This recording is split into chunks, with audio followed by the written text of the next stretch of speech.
What's it like to party with him? Partying is weakness for the soul, my friend, so I try and avoid it. Trying to get a boxing match at 155. Fight me my way. I'm the A side. You owe your out. Bare knuckle. McGregor Mayweather. 170 pounds.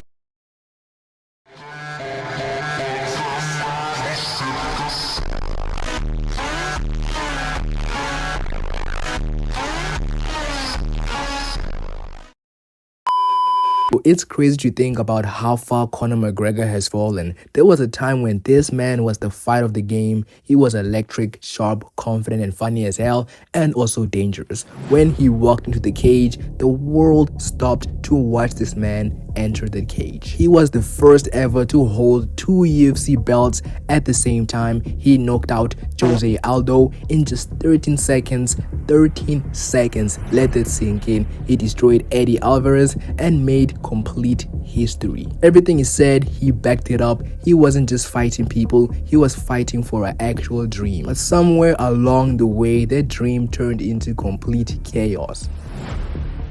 Unless I had to remind him. I landed one punch Once. and he hit me with a door.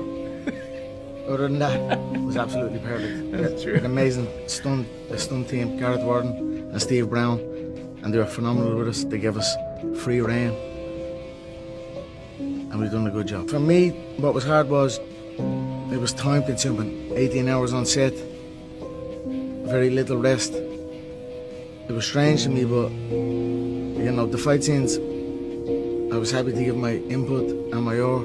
It all started with Floyd Mayweather fight. At that time, we all thought it was the biggest thing ever. Conor versus Floyd Mayweather, MMA versus boxing. And yeah, he made $100 million that night. But the fight, in a way, it ended him in a just very, very odd way. After that, it felt like the hunger was gone for Conor McGregor. He didn't need to prove anything anymore. He had money, fame, and everything he had wanted. But he lost the fire that made him great in the first place. A shot. You landed more significant strikes than Manny Pacquiao did against Floyd Mayweather. I don't care about all that. Fair play to him. He was composed and experienced. His power, his speed, his power, his skill was okay. I wasn't. Is this the best boxer ever? You know what I mean? I felt handy the first early rounds. I thought his composure is what won him the fight, and fair play to him. Two very quick things. The first 4 rounds, I think, is going to be something that will stand to your career for the rest of the time, and how you took to the entire occasion, whether it was coming into the boxing ring, the energy at the start, how you were putting him on the back foot. Were you shocked at the clinch? Because that seemed like where you were really going to excel, and you really did cause him trouble there, but it seemed like he was good at putting his weight and his energy on top of you to tire you out. Yeah, he gained head position each time, but it wasn't that. It was like, if you think, he wasn't. When I entered into the clinch, or I took another hook, or when he threw his right hand and put the frame, and I took his back, that's all energy on my behalf. That I'm at the putting energy into that. Whereas in a mixed martial arts bout, it's energy that's gonna. You've advanced position and you're in a better position now, and you can work. Like when I had his back there, if that was an MMA fight, I can stay on his back and continue to keep hitting him. But in a boxing fight, you put the work in to get the back, but the referee separates it and resets you again. So I'm like, there was somewhere in the middle of it, I was like, I'm using all this energy to get to his back, and I'm not landing that many blows that are worth it, but I'm using a lot of energy. And then that's it. He capitalized on it. He saw my energy dip, kept his hands up, dipped in low. And what can I say? Then came the Khabib fight. The whole build-up was incredible. The press conference, the trash talking, and the boss attack was just diabolical. It stopped being about competition and started feeling personal and real. When he finally fought Khabib, he got dominated and butthole, gushed out. Khabib didn't just beat him up. He literally just, butthole, I won't say the word, but butthole ape him.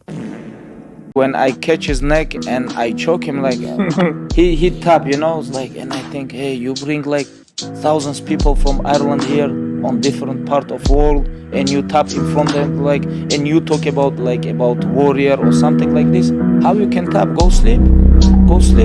The fight was done, the match was done, he climbed over the fence and jumped into the crowd to make a bit of noise. But as soon as he jumped into the crowd, he cowered away. I like to call it scurried away, because they're little rats they are, to be honest. But I saw this take place as I jumped on top of the cage. His brother came sprinting across and jumped up on top of the cage also. I seen him there, it was like a Christmas present. He was right there. I just smacked him right in the eye socket.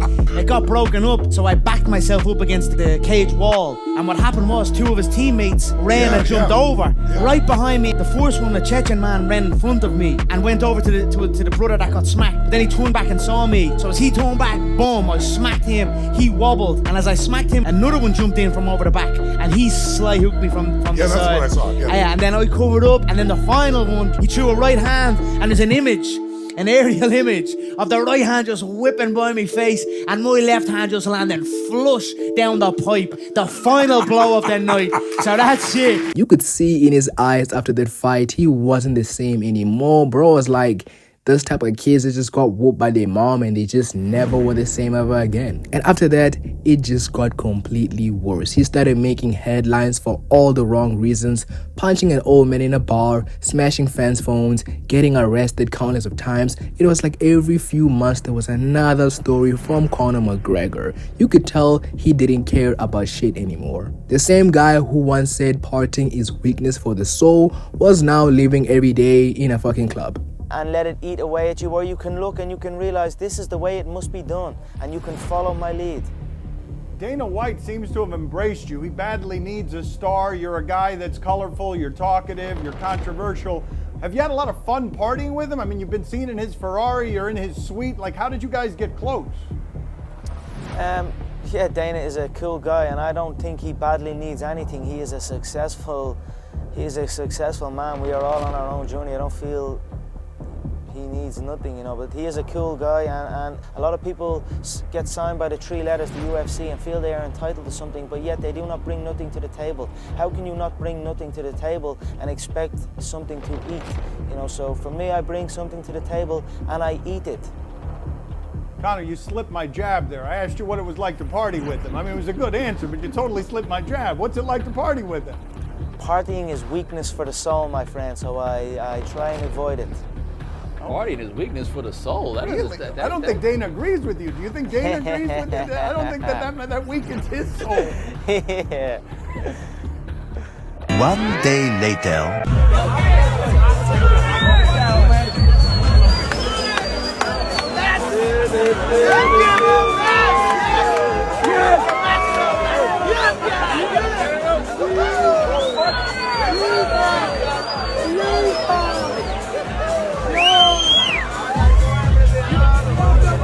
He wasn't training, he wasn't focused, he was just lost in the fucking sauce. For a short while, we saw him hop again. When he came back and fought Cowboy, he looked sharp, calm, focused, and respectful. He won in 40 seconds, and for a moment, we thought the old Conor was back, but that feeling didn't last long. In the next fight with Dustin, he got knocked out and then broke his leg in that rematch, and after that, it all went downhill again. More partying, more scandals, more drama, just trouble. Bleeding leg on. Usual side dive to close the distance. This is not over. If we have to take this outside with him, it's all outside. We don't give a. He said that he believes that one of the kicks that he checked is what broke your leg. There was no check. There was not one of them I checked. Your wife is in me DMs. Hey baby, hit me back up. I'll chat to you later on. We'll be at the after party, the Win nightclub, baby. You looking bitch, you little Kim. Now when we see Conor, it's not the same Conor we see again. He's bulked up, posting strange videos, fighting random people in clubs, and showing up at every event looking out of his mind. It's hard to watch, honestly, because we remember him of the most iconic respectful man. This was a man who spoke about discipline, belief, and hard work. Now he looks like he doesn't even care about life anymore. It's like all the fame and money took away the one thing that made him special, his hunger. Really put our maximum respect and support behind our combatants in here, because to fight as well as promote is the real deal. To promote on its own is easy, and also, coincidentally, to fight on its own is easy. People don't really realize that. You know, you get these fighters, they come up and it's no one cares about you. You rock in under the radar, no one asks you a question. You get to show up and have fun and do your thing, and there's no stress of outside world, and it's perfect. Then when you rise, you've got to add this promotional element to it, and both of them combined is incredibly draining. And I wouldn't be the first to tell you, it almost broke me, and to be honest, maybe it did break me as I went on and I achieved massive success and global, out of this otherworldly superstardom. It overcame me at times. So to promote and fight at a high level deserves support and respect, and that is what I'm here for, to ensure that is what happens. To promote on its own, it's absolutely amazing. I put on a nice suit, I put on a nice watch, you know, it's what I love to do. So, but don't get me wrong, I missed the fight game, and I'm excited about what's ahead. I know Dave wants me in the bare knuckle. The UFC are concocting a new contract deal, or whatever's going to happen, I don't know, we'll see. We'll take it day by day. But God is great, and I thank him every day. But deep down, I think the real Conor, the one we dream big of, is gone. He's not coming back. When I look at Conor McGregor now and how he acts, he lost his mind. He will never come back unless God just hits him with life and he just snaps back, because all a person needs to retain him old self is just a reality hit, and Conor McGregor needs that, because as of recently he sent some nudes to some celebrity. It's crazy that now Conor McGregor has himself naked on the internet. After seeing that nude picture, I completely lost respect for Conor McGregor. How could he show himself butt naked on the internet? But enough yapping. Hope you guys enjoy the video. Peace out. Bye, have a great time.